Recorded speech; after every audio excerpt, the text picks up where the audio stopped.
Muy buenas, amigas, amigos, ¿qué tal? ¿Cómo estáis? El 11 de septiembre de 2001 pasará a la historia como un día que cambió el curso del mundo. El sábado pasado se cumplieron 20 años desde que unos terroristas islámicos destruyeron el World Trade Center de Nueva York y un ala del Pentágono y mataron a casi 3.000 personas. Hoy quiero hablaros sobre ello.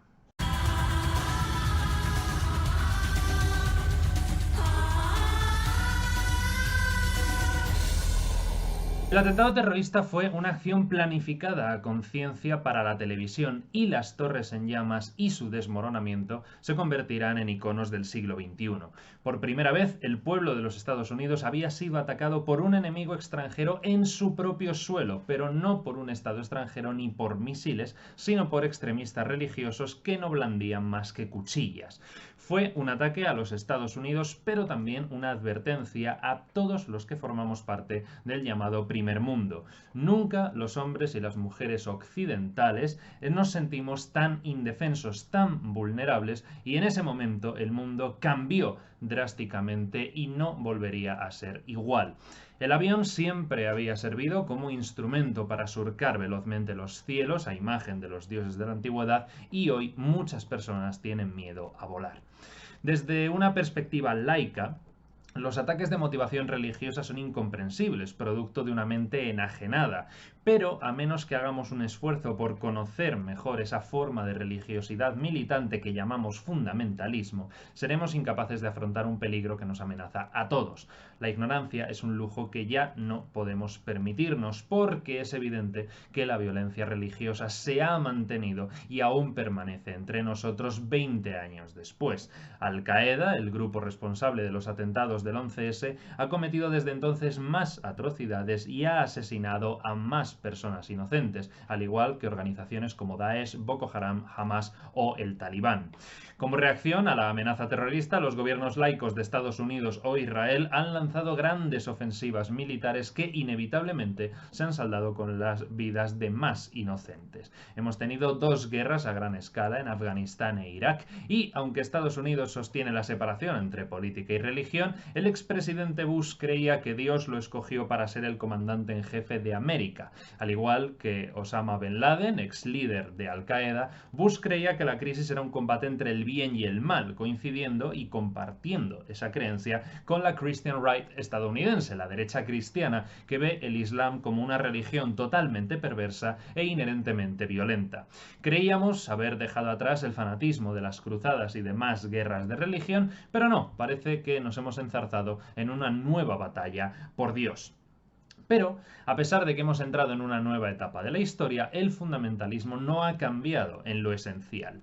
Desde hace poco más de un siglo, judíos, cristianos y musulmanes han desarrollado una forma agresiva de fe, cuyo objetivo es sacar a Dios y a la religión del segundo plano al que han sido relegados por la cultura laica moderna y devolverles a una posición prominente. Los fundamentalistas parten de la convicción de que luchan por la supervivencia de su fe en un mundo que mantiene una actitud sistemáticamente hostil a la religión y por ello consideran que están librando una guerra contra la modernidad laica. A mediados del siglo XX, estadistas y analistas consideraban que el laicismo era la ideología del futuro y que la religión acabaría por ser completamente irrelevante en los asuntos internacionales. Estaban muy equivocados. El fundamentalismo, en contra de lo que se suele pensar, no es una ideología deliberadamente arcaica ni tampoco un retroceso retrógrado al pasado. El integrismo lo forman movimientos modernos que no podían haber arraigado en otra época que no fuera la nuestra.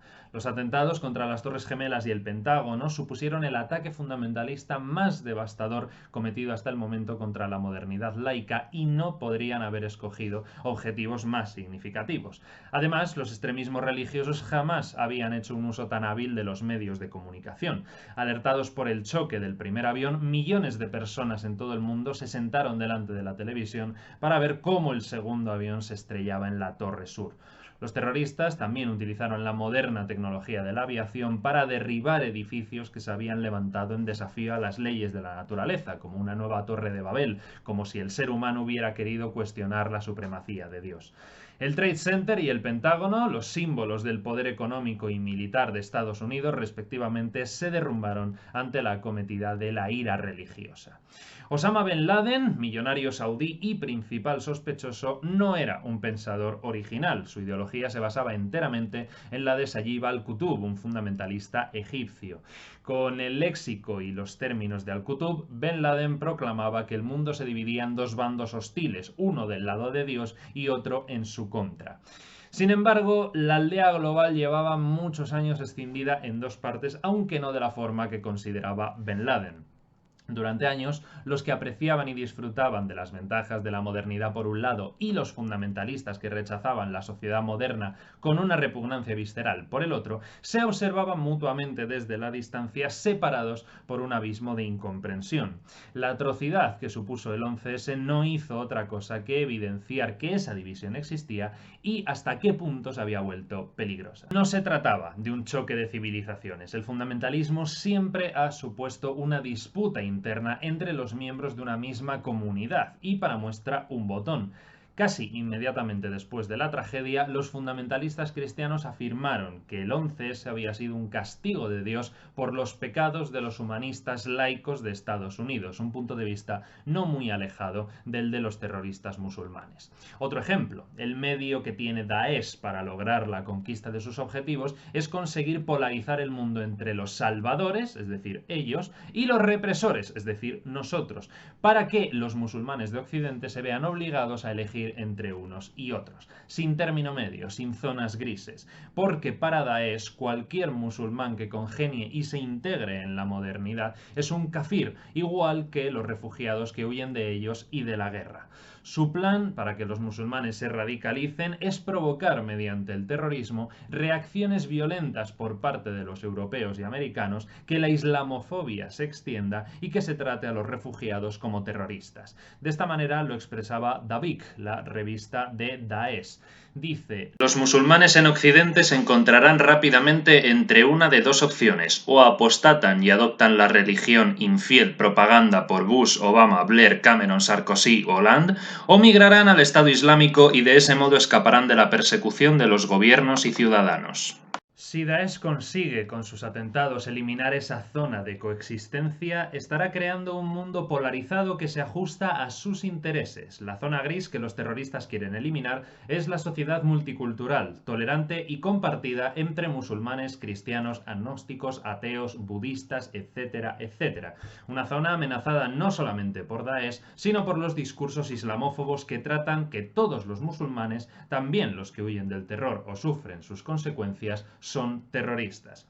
La historia nos enseña que el fundamentalismo no va a desaparecer. Es una realidad moderna que tendremos que estudiar y aprender a confrontar.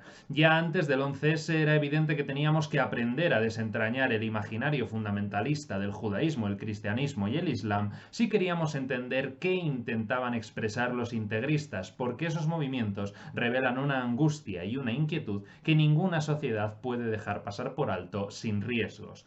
Las tentativas de reprimir el fundamentalismo solo consiguen radicalizarlo. Todos los movimientos integristas, venga de donde vengan, surgen de un profundo temor a la aniquilación, de manera que un ataque de una potencia laica no hace más que confirmar la convicción fundamentalista de que los poderes impíos los quieren erradicar. Por eso nos sorprende, por ejemplo, que los métodos brutales orquestados por el antiguo primer ministro israelí Ariel Sharon para eliminar movimientos como Hamas solo hayan dado lugar a una oleada más agresiva de atentados. Otro ejemplo, las guerras en Afganistán e Irak han incrementado el apoyo a Al-Qaeda entre los integrantes del mundo musulmán y han animado a más jóvenes a unirse a la organización. Ni uno solo de los nuevos reclutas tuvo nada que ver con Saddam Hussein, el depuesto presidente de Irak. Es más, Saddam Hussein, en tanto que gobernante laico, era uno de los primeros objetivos de Osama Ben Laden. Pero este mencionó el sufrimiento que causaron al pueblo iraquí las sanciones de Estados Unidos y Reino Unido tras la Guerra del Golfo de 1991 como una de las razones para los ataques del 11S. Por eso no puede sorprender que la invasión de Irak en 2003 abriera un nuevo frente para Al-Qaeda. En lugar de sofocar el terrorismo religioso, la guerra únicamente ha servido para agravar la amenaza que supone convencer a miles de musulmanes de que Occidente ha emprendido una nueva cruzada contra el Islam. Ni Ben Laden ni los suicidas de Hamas representan una tendencia nueva, simplemente se limitan a dar forma a las expresiones del fundamentalismo de siempre, pero con un estilo más radical y vengativo. Sin embargo, quienes secuestraron los aviones del 11S son algo completamente distinto. Es posible que se consideraran a sí mismos discípulos de Ben Laden, pero a diferencia de él, no seguían un estilo de vida musulmán. Muhammad Atta, el secuestrador egipcio que pilotó el primer avión, era casi alcohólico y bebió vodka antes de entrar al aparato. Siad Haredi, el secuestrador libanés del avión que se estrelló en Pensilvania, también bebía y frecuentaba los clubes nocturnos de Hamburgo. Muchos de los otros secuestradores se divertían en los clubes y burdeles de Las Vegas. Su religión prohíbe a los musulmanes beber alcohol y la idea de un mártir islámico presentándose ante Dios con el aliento hediéndole a vodka es algo sencillamente impensable. Es como si Baruch Goldstein, el fundamentalista judío que asesinó a tiros a 29 musulmanes en la gran mezquita de Hebrón en 1994 y que fue abatido durante el ataque, hubiera desayunado un generoso plato de huevos con tocino antes de llevar a cabo su crimen. No. La mayoría de los fundamentalistas musulmanes llevan vidas estrictamente ortodoxas y consideran el alcohol, los clubes nocturnos y la prostitución elementos que forman parte de la barbarie impía de la modernidad, una modernidad que han jurado no solamente repudiar, sino también eliminar. La mayor parte del territorio musulmán que nos afecta en la actualidad proviene de Oriente Próximo y los árabes suponen solo un 20% del mundo islámico. Esta violencia y desesperación no es por lo tanto un producto del Islam per se, sino que la religión se ha visto sumida en la enfermiza situación crítica de esa turbulenta región atormentada por decenios de guerras interminables. El nihilismo de los hombres bomba y de los secuestradores es una prueba más de que las personas perciben cada vez con mayor nitidez que la política convencional no ofrece ninguna esperanza y ya no tienen nada que perder. En el pasado, la política occidental ha sido en parte responsable del ascenso del fundamentalismo en Oriente Próximo y en el futuro no le queda más remedio que tener muy en cuenta de manera equilibrada y bien informada esta religiosidad distorsionada. El terrorismo religioso muestra que una vez que se utiliza a Dios para justificar el odio y el asesinato, se emprende un camino que lleva de manera inevitable a la derrota de la fe. Esta religiosidad agresiva puede llevar a alguno de sus defensores más radicales a caer en unas tinieblas morales que nos ponen a todos en peligro. Por ello resulta esencial que intentemos comprender qué subyace detrás de esa profunda desesperación y qué impulsa a los fundamentalistas a comportarse como lo hacen. Porque cada vez más los fundamentalistas de las tres grandes religiones abrahámicas están adoptando posturas más radicales y nihilistas. Pero todavía es solo una minúscula parte de los fundamentalistas la que participa en actos de terror. La mayoría se limita a procurar vivir una vida religiosa en un mundo que a ellos les resulta enemigos de la fe. No nos podemos permitir exacerbar ese miedo ni esa ira adoptando medidas políticas y militares que, como deja bien claro la historia, solo sirven para aumentar el peligro que precisamente intentamos evitar.